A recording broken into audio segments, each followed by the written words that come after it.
We also have a lot of people who come in with knee pain, and their knee pain, for example, say you have knee pain in the front under your kneecap. Your best friend also has had the same pain, same area, sounds very similar, your leg is kind of weak, and your friend had a knee replacement. So I hear a lot of people say, well, my friend had the knee replacement, so I probably need a knee replacement. They're taking the steps to go to an orthopedic surgeon, they're getting an x-ray or an MRI. It's really a lot of steps that you probably don't need to take at this point. It's a little premature. So come in and see us. Let's evaluate your knee, see what actually is going on with your knee. Arthritis is very common, and a lot of people have arthritis and they say, well, it's bone on bone, I need a knee replacement.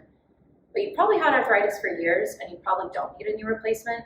We have people who come in and we say, yeah, you probably do need one, and then we'll send you out to an orthopedic surgeon.